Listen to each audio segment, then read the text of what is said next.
lights back on after the introductions of the Chicago Bulls at the stadium. Game 5. Bulls up 3 games to 1. The Jeep Eagles starting lineups as we look at them in matchup form. You see Barkley, Pippen, down at the bottom, Hawkins and Jordan, but Gilliam and Grant could be significant in this game. Well, the only game Chicago lost in this series, Armand Gilliam had a big night, 25 points. Horace Grant came back then on Sunday afternoon, 22 points, and held Armand Gilliam to only 8. So we'll have to watch that matchup. Also, Michael Jordan has done a terrific job on Hersey Hawkins, only 41% shooting in this series. The one thing Hersey Hawkins has done is get to the free throw line 40 times in the 4 games. Well, the Bulls undefeated here at Chicago Stadium during the 1991 playoffs. They just swept through the series with the New York Knicks. They did lose 99-97 at Philadelphia in the first game played there. Michael Jordan is playing with tendinitis in the knees. He's been resting in terms of the practice the last couple of days. Our officials are Joe Crawford, Dick Bavetta, and Joe Forte. And I might mention that Charles Barkley, who has the strained knee, is playing without the brace tonight.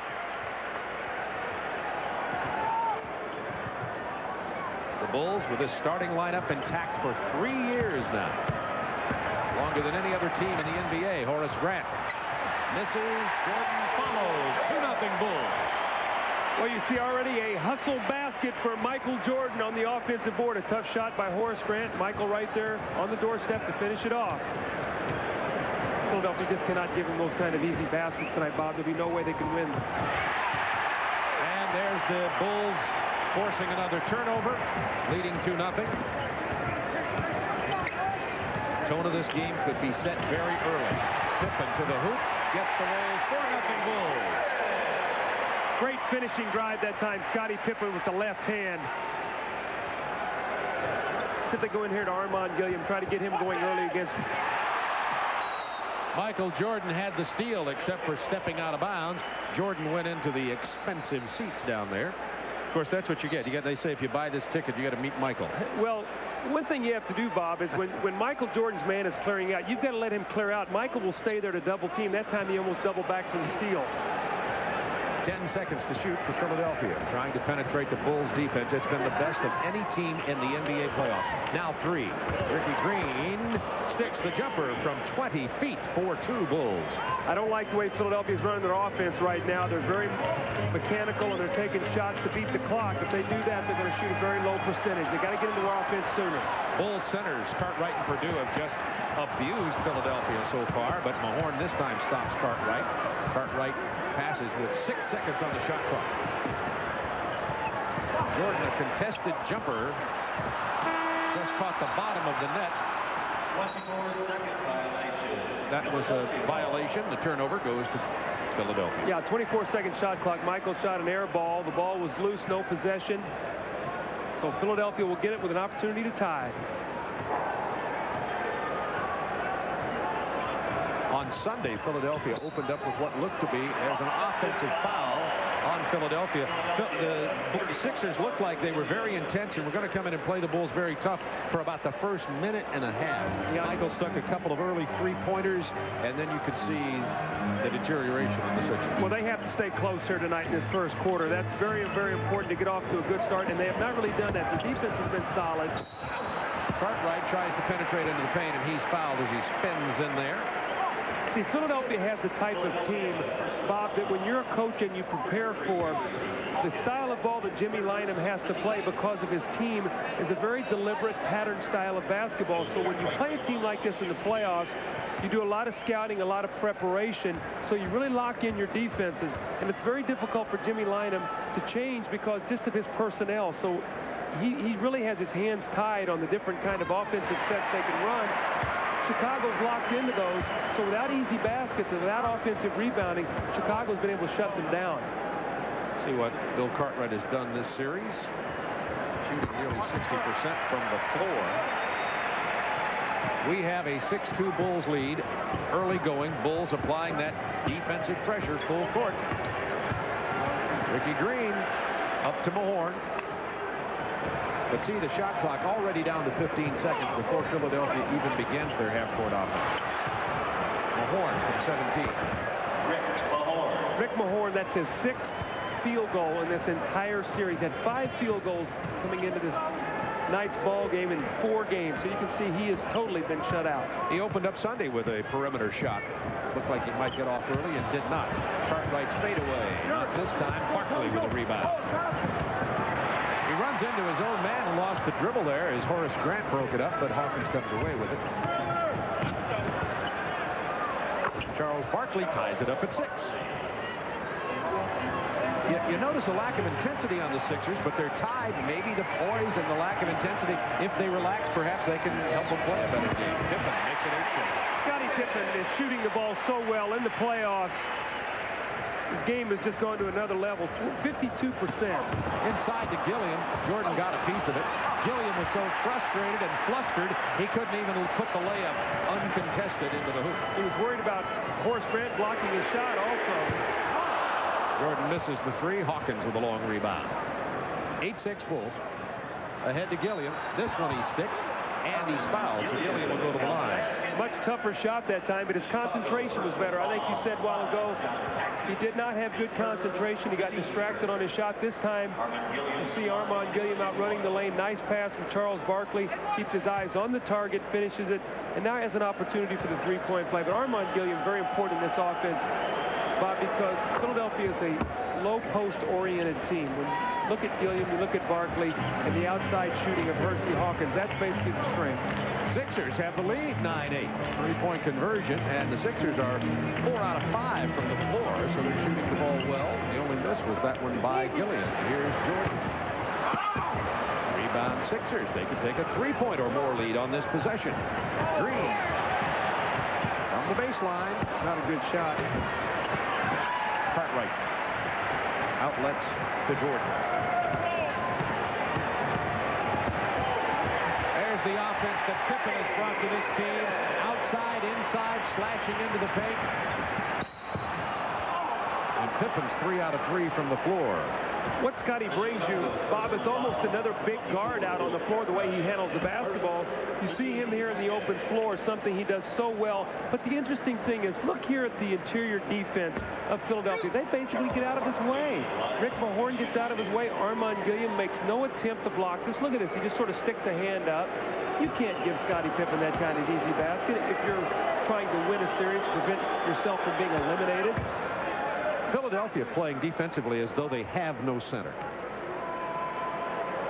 Well, here's Charles Barkley. We can see in the playoffs. A lot of speculation with Charles is that he doesn't feel he's ever going to be able to win a championship in Philadelphia, and that he's going to want to be traded. We'll have to see to wait when the season is over what happens. 3 lead changes. Sixers back on top by 1. 7:42 to go first quarter. Inside to Jordan. Virtually uncontested. He finger rolls it in past Hersey Hawkins. See, the interesting thing about Michael, he misses a couple outside jump shots, but he has an offensive rebound and a post-up for 2 easy baskets, so he can get easy scores. That's what really makes him such a prolific scorer. Gilliam from 15 feet. Rebound lost from Barkley, controlled by Grant to Scottie Pippen against Mahorn. What a beautiful change of direction by Pippen. He got Mahorn going left and then took it right down the lane. Scottie Pippen now 3 driving baskets, 4 for 4. He only has 1 jump shot, 3 driving scores. 14-11. Barkley makes it 14-13 Bulls. Scottie Pippen really is bringing the ball up and advancing it and putting the pressure on Charles Barkley every time down the court to play him defensively. Going right in the post to Michael Jordan. That's a foul on the Sixers. Phil Jackson told me before the game, I asked him what he thought the biggest difference in this Bulls offense was this year compared to last year in the playoffs, and he said Pippen's ability to be a point guard. The Bulls up by 1 and able to penetrate early on the Philadelphia defense. Well, Bob, here's what we talk about easy baskets in transition. You see Rick Mahorn is back. Basically, Armand Gilliam is ahead of Pippen. Ricky Green is even, and we roll it ahead a little bit. You're going to see now as we stop it. Here's also Hersey Hawkins right here. So look at all the defensive people really that have an opportunity to step in here and build a wall. What's what Scottie Pippen does? He's just going to drive the ball right through everybody. It opens up like the Red Sea and a slam dunk. That's 3 driving scores now. And that kind of defense cannot get it done in the playoffs.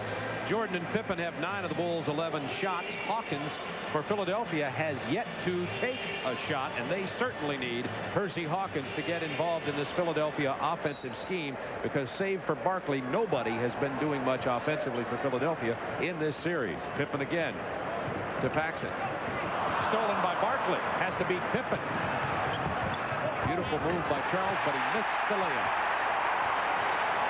I think Charles wishes he could have dunked that one. Looks like he slipped out of his hand right on the way up. Horace Grant's hook shot over the horn falls short. Green has Barkley way out there. See if he misses this one.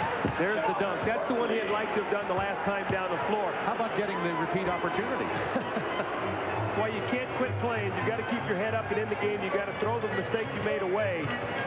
Sixers back up by 1. 6:03 to go first quarter. Jordan, 19-footer. Jordan 3 out of 6 from the floor. He has 6 points early. Pippen has 8. Only Cartwright has scored, other than those two, on the Bulls team. Michael's really concentrating on Hersey Hawkins. He does not want him to get off. Hawkins shoots the air ball. Jordan right in his face. Pass ahead to Michael. Only Green to beat. No look to Horace Grant. Bulls by 3. You know, Hersey Hawkins looks like he's limping. I think he and Michael banged legs a while ago. He went over to the trainer and he looked at it, and right now he does not look like he's running very well. Guarantee he will get no sympathy from Michael Jordan with his legs. Or from that man, Charles Barkley, his team captain. Barkley 4 out of 5. The only shot he missed was the layup. You can definitely see the limp as Hawkins backs up on defense. 5 minutes to go in the quarter. 10 on the shot clock, looking for Cartwright against the horn. Quickly into the lane.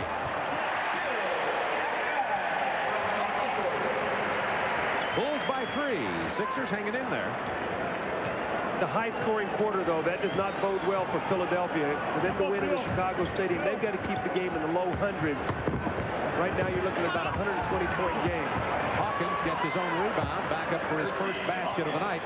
And remember, the game that the Sixers won in Philadelphia was 99-97. This tempo right now definitely favors Chicago. They're running the ball up the floor in every possession, both made and missed. Younger, fresher, quicker legs. This Bulls team, as we mentioned in our open, has been fairly challenged in the playoffs so far, and it leaves the question of just how good they are, because they've swept through New York and Philadelphia thus far so easily. Pippen has not missed from the floor. He's 5 out of 5 tonight. 2 jump shots and 3 driving scores.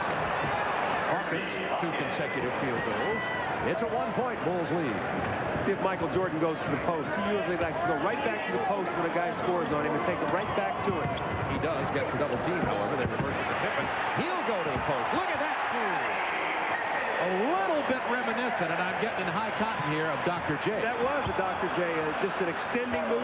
You know, this is also very reminiscent of Game 5 last year in the stadium. Both teams scored 60-something points in the game before Philadelphia faded to lose big in the fourth quarter. So this game right now, defense is not the watchword, it's offense. More fun to watch, I'll give it that. That's 12 right. on the shot clock, Chicago ball. Pippen is 6 out of 6 from the floor. Barkley is 5 out of 6. It's 24-23 Bulls with 3:21 to go in the quarter. You think Charles and Scotty have talked to each other before the game? Hey, you get yours, I'll get mine.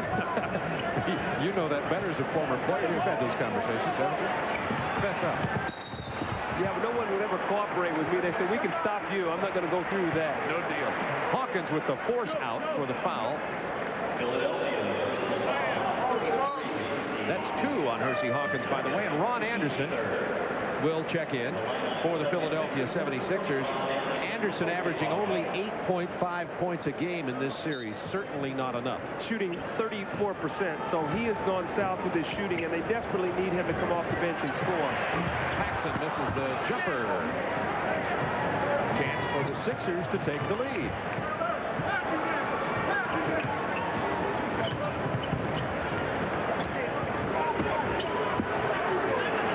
Gilliam isolated against Grant.